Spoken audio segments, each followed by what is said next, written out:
Sir, ಈಗ Kannada Please. ಚಿತ್ರೋದ್ಯಮದಲ್ಲಿ ಇಂತಹ ಸಂದರ್ಭ ಬಂದಾಗ ಯಾರು ಕೂಡ ಅದನ್ನ ನಿಂತು ಸರಿಪಡಿಸುವಂತಹ ನಾಯಕರಿಲ್ಲ, ಅದಕ್ಕೆ ಈ ತರದ ಗೊಂದಲಗಳಾಗ್ತದೆ ಅನ್ನೋ ಮಾತುಗಳು ಕೇಳಿ ಬರುತ್ತೆ. ಚಿತ್ರೋದ್ಯಮದಲ್ಲೂ ಕೂಡ ಅಂತ ಕೊರತೆ ಕಾಣಿಸ್ತಿದ್ಯಾ, ಅದಕ್ಕೆ ಈ ತರದ ಮಾತುಗಳೆಲ್ಲ ಶುರು ಆಗ್ತಿದ್ಯಾ, ಹೇಗೆ ಅಂತ? ಇಲ್ಲ, ಮಾತುಗಳು ಅಂತಂದ್ರೆ ಏನಾಗಿದೆ ಈಗ ನೋಡಿ, ನಾನು ಉದಾಹರಣೆಗೆ ಈಗ ಅವ್ರವ್ರು ಯಾರ್ಯಾರ್ದು ದುಡ್ಡು ಇಸ್ಕೊಂಡಿರ್ಬೋದು, ಕೊಟ್ಟಿರ್ಬೋದು, ಬಿಟ್ಟಿರ್ಬೋದು, ಗೊತ್ತಿಲ್ಲ ನನಗೆ. ಓಕೆ, ನಾನು ತಗೊಂಡಿದ್ದೆ, ಕೊಟ್ಟೆ, ಸಿನಿಮಾ ಮಾಡಲಿಲ್ಲ, 2 years 3 years ಸಿನಿಮಾ ಮಾಡಲಿಲ್ಲ, ಬರಲಿಲ್ಲ. ಆದ್ರೂ ಸರಾಗೋಂದವ್ರು ಒಂದು ಮಾತು ಹೇಳಿದ್ರು, ಪ್ರೇಮವ್ರು ಏನೋ ಕಷ್ಟ ಅಲ್ಲದೇನೆ ಕೊಟ್ಬಿಡಿ ಪ್ರೇಮವ್ರೆ. ಕೊಟ್ಟೆ ನಾನು ಅವ್ರಿಗೆ. ಓಕೆ, ಊಟ ಮಾಡೋದು ಕೊಡ್ಬೇಕಾ, ಕರೆಂಟ್ ಬಿಲ್ ಕಡಕ್ಕೆ ಕೊಡ್ಬೇಕಾ ಅವ್ರುಗಳಿಗೆ? ಆಯ್ತಾ, ಬಂದು ಒಂದ್ಸರಿ ಬಂದ್ಬಿಟ್ಟು ಎಲ್ಲರೂ ಬಂದು ಇಲ್ಲಿ ಕುಂತ್ಕೊಂಡು ಇದು ಮಾಡಿದ್ರು, ಪ್ರಾಬ್ಲಮ್ ಕ್ಲಿಯರ್ ಆಯ್ತು ಅಂದ್ಕೊಂಡು ಹೋದ್ರೆ ಮತ್ತೆ ಪ್ರಾಬ್ಲಮ್ ಶುರುವಾಯ್ತು ಅನ್ನೋದಕ್ಕೆ ಇದೇ ನಿಮ್ಮ ಕ್ವಶನ್. ಅಂದ್ರೆ ಯಾರು ಸ್ಟ್ರಾಂಗ್ ಇಲ್ಲ. ಇದೇ ಅಂಬರೀಷ್ ಅಣ್ಣ ಇದ್ದಿದ್ರೆ, ಇದೇ ಬಂದ್ಬಿಟ್ಟು ಅಮ್ಮ ಇದ್ದಿದ್ರೆ, ಯಾರಾದ್ರೂ ಕರೆದು ಬೈತಿದ್ರಾ, ಮಾತಾಡ್ತಿದ್ರಾ, ಯಾರಾದ್ರೂ ಹೇಳ್ತಿದ್ರಾ, ಬೆಲ್ಡ್ ಮಾಡಿ ತೋರಿಸ್ತಿದ್ರಾ, ಲವ್ ಬರ್ರ ಇಲ್ಲಿ ಯಾಕ್ರೋ ನಮ್ಮ ಮನೆ ಮರ್ಯಾದೆ ಇಟ್ಕೊಂಡು. ಯಾಕಂದ್ರೆ ಮನೆ ಅಂತೀವಲ್ವಾ, ನಮ್ಮ ಮನೆ ಅಂತೀವಿ. ಚಿತ್ರರಂಗ ಒಂದು ಮನೆ, ಇದು ಫಿಲಿಂ ಚೇಂಬರು ಒಂದು ನಮಗೆ ತಾಯಿ ಸ್ಥಾನದಲ್ಲಿರೋದು ಇದು ಅಂತ ಹೇಳ್ತೀವಲ್ಲ. ಸೊ ಕೇಳ್ಬೋದಲ್ವಾ, ಮಾತಾಡ್ಬೋದಲ್ವಾ, ಯಾಕೆ ಕೇಳಲಿಲ್ಲ ಅವರು?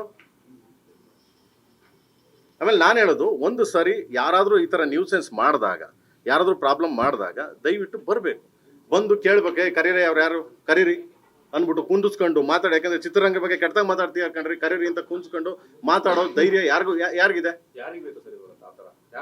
ಮಾಡ್ಬೇಕು. ಈಗ ಚೇಂಬರ್ ಮಾಡ್ಬೇಕು. ಈಗ ಅಮ್ಮ ಕೂತಿಯಾರೆ, ಜಯಮಾಲಮ್ಮ ಕೂತಿಯಾರೆ, ಈಗ ಚೇಂಬರ್ ಮಾಡ್ಬೇಕು, ಫಿಲ್ಮ್ ಚೇಂಬರ್ ಮಾಡ್ಬೇಕು. ಈಗ ಅಲ್ಲಲ್ಲ, ಈಗ ಆಗ್ಲಿಲ್ಲ ಅಂದ್ರೆ ಏನು ಮಾಡೋಕ್ಕಾಗ, ನಾನು ಬಂದು ಲೆಟರ್ ಕೊಟ್ಟಿದ್ದೀನಿ, ನಿರ್ಮಾಪಕ ಸಂಘದವ್ರಿಗೂ ಲೆಟರ್ ಕೊಡ್ತಾ ಇದೀವಿ. ಕೊಟ್ಟಿದ್ದೀನಪ್ಪ ಮಗ, ನಿರ್ಮಾಪಕ ಸಂಘದಲ್ಲಿ ಲೆಟರ್ ಮಾಡಿದ್ದೀವಿ, ಅವ್ರಿಗೂ ಹೋಗ್ತಾ ಇದೆ. ಆಯ್ತಾ, ನಿರ್ಮಾಪಕರ ಸಂಘದಿಂದ ಯಾರೋ ಏನೋ ಒಂದು ಮಾತಾಡಿದ್ರು ಅನ್ನೋ ಕಾರಣಕ್ಕೋಸ್ಕರ ಸಡನ್ ಆಗಿ ಎಲ್ಲ ಎದ್ಬಿಟ್ಟು ಕೇಸ್ ಹಾಕಿದ್ರಲ್ವಾ.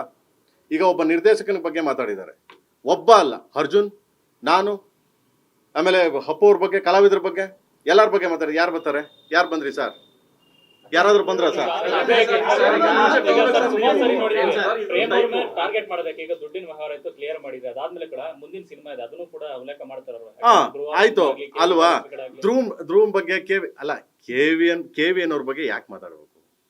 ಫಸ್ಟ್ ಆಫ್ ಆಲ್ ಗುರು, ಒಂದು ಸಿನಿಮಾ ಮಾಡಿದಾಗ ನಾನು ಕರಿಯಾ ಸಿನಿಮಾ ಇಂದ ಹಿಡಿದು ಟಿಲ್ ಟುಡೇ KD ವರ್ಗುನು ಒಂದೇ, ಏನಂತ, ಒಂದು ಸಿನಿಮಾ ಮಾಡಿದಾಗ ಇನ್ನೊಂದು ಸಿನಿಮಾ ಅದು ಕಂಪ್ಲೀಟ್ ಆಗಿ ಬಿಸ್ನೆಸ್ ಮಾಡಿ ಪ್ರೊಡ್ಯೂಸರ್ ದುಡ್ಡು ಹೋದ್ಮೇಲೆ ಇನ್ನೊಂದು ಸಿನಿಮಾ ಮಾಡೋದು. ನಾನು ಅಲ್ಲಿವರೆಗೂ ಇವತ್ತಿನವರೆಗೂ ಮಾಡಿಲ್ಲ. ಇಡೀ ಚಿತ್ರರಂಗ ಗೊತ್ತು, ಮೀಡಿಯಾದವ್ರಿಗೂ ಗೊತ್ತು, ಪ್ರತಿಯೊಬ್ಬರಿಗೂ ಗೊತ್ತು, ಎಲ್ಲರಿಗೂ ಗೊತ್ತು.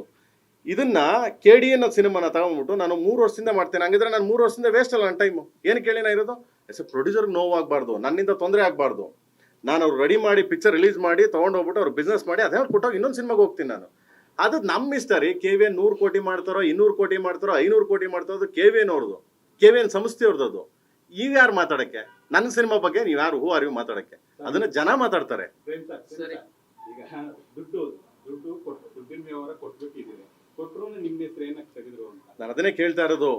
ಅದನ್ನೇ ನನ್ನ ಹೆಸರು ಪ್ರತಿ ಸಾರಿ ಈ ತರ ನ್ಯೂಸೆನ್ಸ್ ಆದಾಗ ಅದಕ್ಕೆ ಬಂದಿದ್ದು ನಾನು. ಇಲ್ಲಾಂದ್ರೆ ಬರ್ತಿರ್ಲಿಲ್ಲ ನಾನು, ನಿಜ ಬರ್ತಿರ್ಲಿಲ್ಲ ನಾನು. ಏನಕ್ಕೆ ಅಂದ್ರೆ ಬಿಡ್ರಿ ರೀ ಅಂತ. ಈಗ ನಾವು ತಲೆ ಕೆಟ್ಟಂಗೆ ಮಾತಾಡೋಕ್ಕಾಗಲ್ಲ ಗುರು, ಅಲ್ವಾ? ನಾವು ಲೂಸ್ ಥರ ಹೆಣ್ಮಕ್ಳ ಬಗ್ಗೆ ಇದ್ರ ಬಗ್ಗೆ ಮಾತಾಡೋಕ್ಕಂತೂ ಆಗಲ್ಲ.